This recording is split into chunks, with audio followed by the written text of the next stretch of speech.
Може ли? Вести на Канал 8.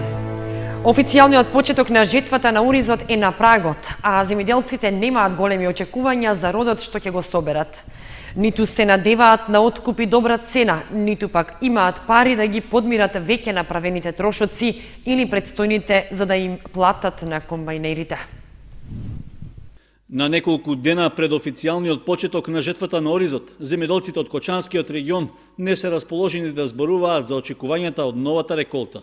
Причина за тоа, како што велат, е што прв пат им се случило се уште дома да чуваат големи количини од минатогодишното производство, или пак за она што го продале уште пролетта, се уште не ги добиле парите од откупувачите. Тоа е причина за разочараноста, па ни не очекуваат дека со новата жетва работите можат да се подобрат. Ништо нема, што нема цена, што ова страна ланската реколта не откупена, сега полошки биде. Има род, а народот безнадежен. 13 динара арпа. Или 30 со 35. 30-35. Бел. Толку беше арпата, сега толку е белио. Те се да дому пише 100 на 7-8. Ако дае до годин пари, добро, ако не дае и така ќе се мачиме. Производителите на ориз немаат идеја што да прават и со минатогодишните залихи што им стојат дома, а уште помалку каде да ги пласираат новите количини што доправа ќе ги ожниат. Вината за ваквата состојба ја бараат во лошата организираност околу откупот и пласманот на белиот ориз, но и во експериментирањето со различни сорти, кои според нив не ги дале очекуваните приноси. Да редуцират, помалку да сеат, сорти измеша турски, разни од Италија, 2-3 сорти има, турски 2-3, и нема константно семе што е поранешните што беа сорти. И причината е тоа.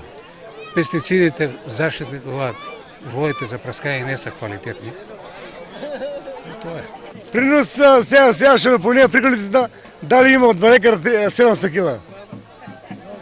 Од 2 декара 700 кила, 350 кила, да. Од турското семе. А Андрејки има оваа година. А турчино нека си ги фане пат док си иде. Жетвата на оризот официјално започнува во почетокот на октомври, но поради непродадените количини од лани, новата реколта ќе им биде дополнителна главоболка, додаваат земјоделците. Ако се случи цените да останат на сегашното ниво, по околу половина евро за килограм бел ориз, велат дека тогаш се подготвени да се откажат од оваа култура, што е обележие за целиот регион. Партерно уредување на археолошкиот локалитет Црквиште во село Мородвис започна општина Зрновци. Со ова значително ќе се подобри развојот на туризмот во општината. Средствата за реализација на проектот се обезбедени преку Швајцарската агенција за развој и соработка, а се имплементираат преку Источниот плански регион. Општина Зрновци започна со партерно уредување на археолошкиот локалитет Црквиште во село Мородвис.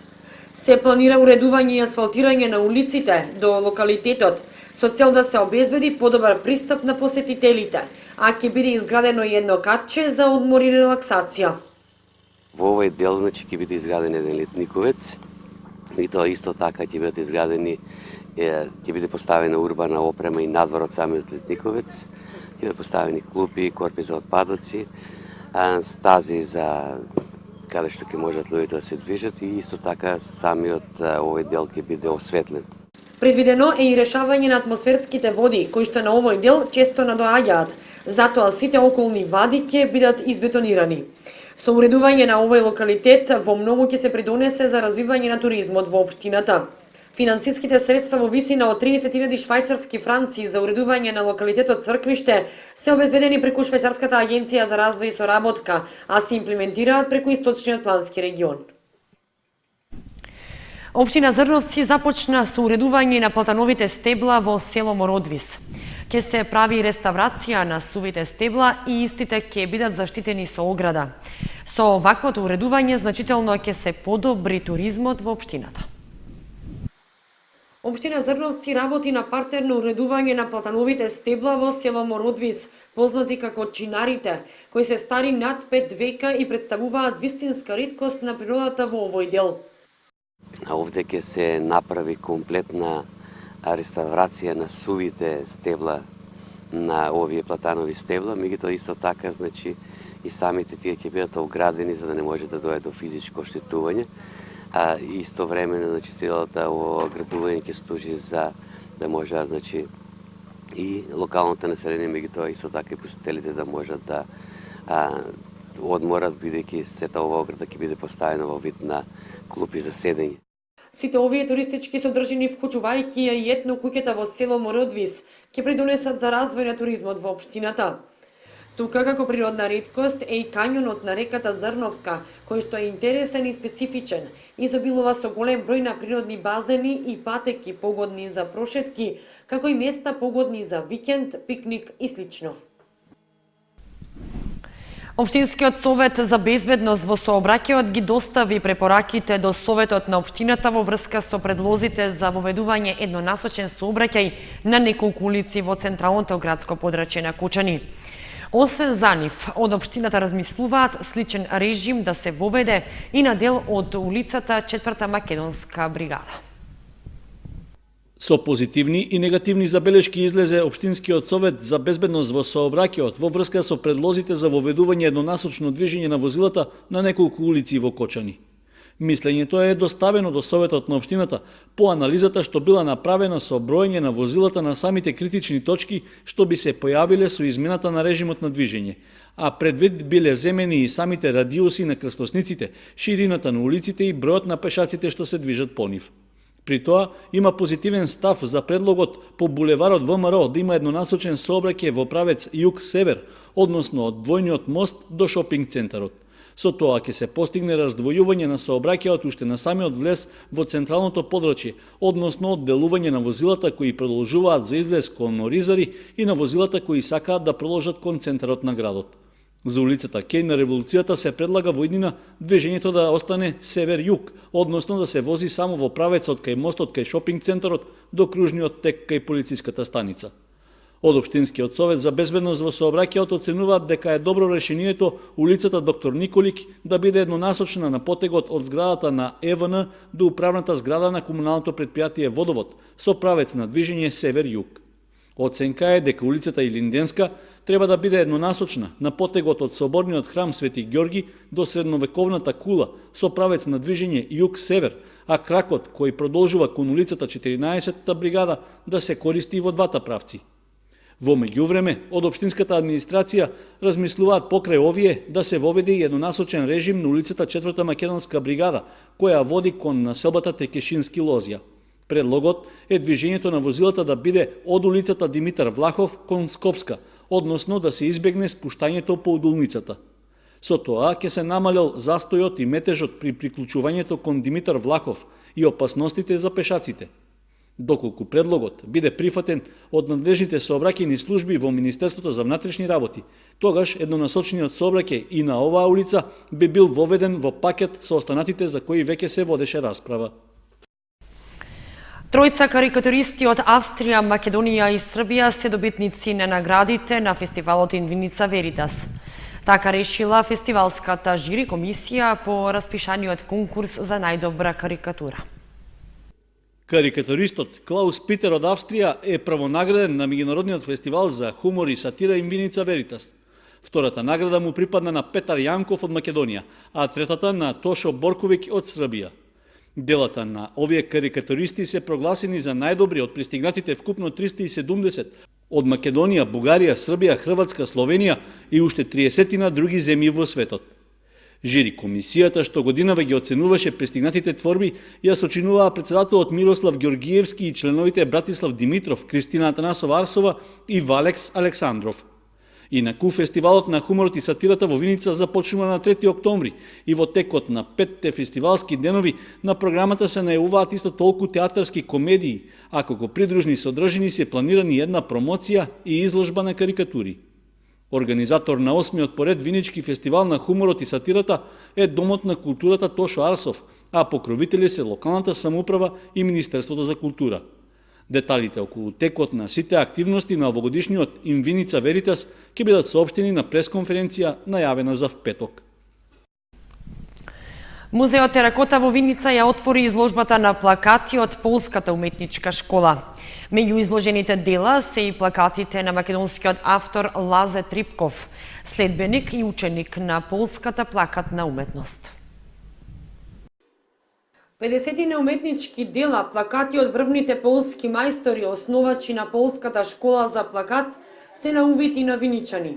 Меѓу делата се наоѓаат и постери на неколку генерации графички уметници, вклучувајќи ги и мајсторите на полската постерска уметност: Леница, Мајевски, Младоженец, Старовјевски, Шиежи и Томашевски. Полската школа е и предвестник, односно една од основните школи која што ги наметнува главните постулати за современиот плакат и таа е презентирана овде пред вас од најголемите плакатисти, како што ги нарекуваат во Полска татковците на плакатот.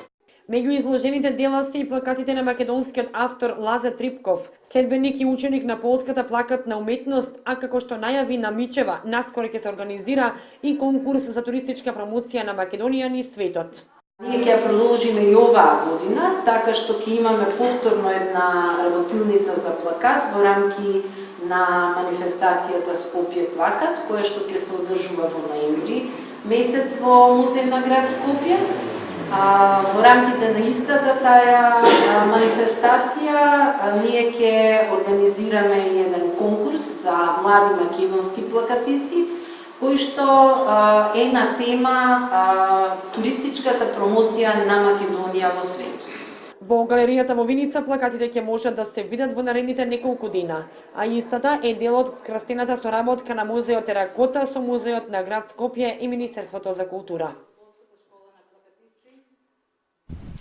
Донирајте орган, подарете живот е проектот во кој што е вклучена и општинската организација на Црвен крст Кочани во рамките на програмата за промоција и едукација на населението за дарување на органи, ткива и трансплантација. За таа цел работилница се одржа и во Кочани. Општинската организација на Црвен крст Кочани е една од 10 во државата која што е вклучена во имплементација на проектот Донирајте орган, подарете живот. Истиот е дел од програмата за промоција и едукација на населението за дарување на органи, ткива и трансплантација. Преку вакви работилници, граѓаните се информираат на овие теми со цел создавање позитивен став кај населението за лекување на начин преку донирање органи.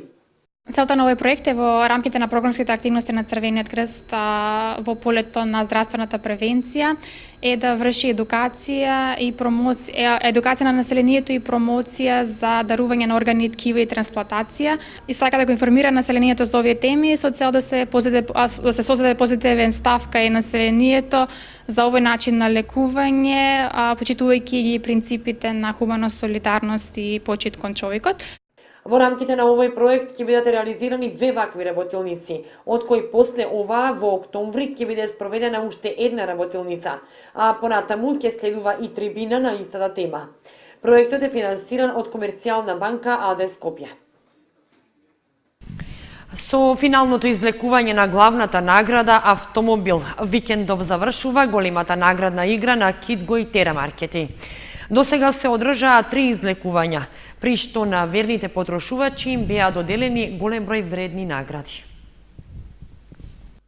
Автомобил Opel Astra Sedan 2016 како главна награда, патувања во Прага, Виена, Истанбул и Будимпешта, летување на крв, тасоси, хелкидики, скутер, 3 велосипеди и 40 вредносни ваучери за пазарување во маркетите на Кидго и Тера се дел од вредните награди, што ќе бидат доделени оваа сабота на завршното излекување на наградната игра во Штип.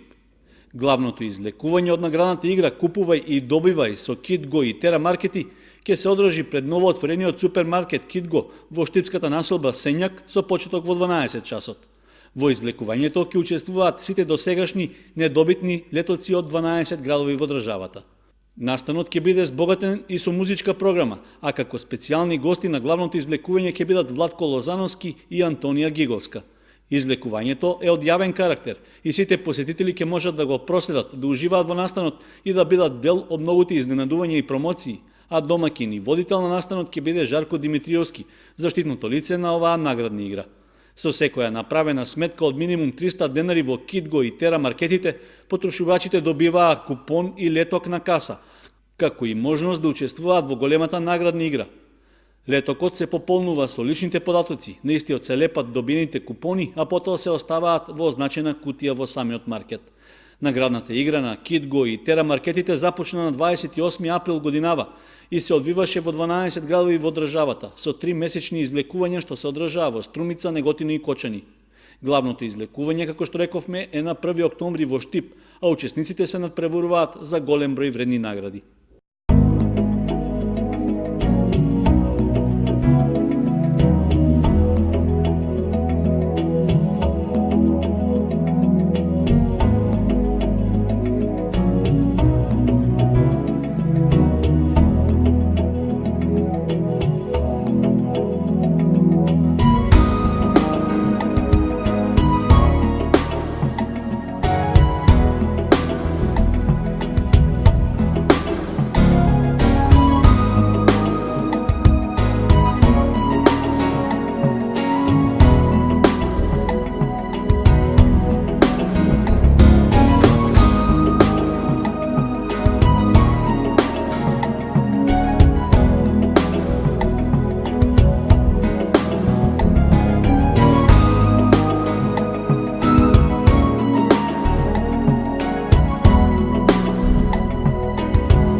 Завршија вестите на Канал 8. Ви благодариме што бевте со нас. Останете и понатаму со нашата програма. Довидување.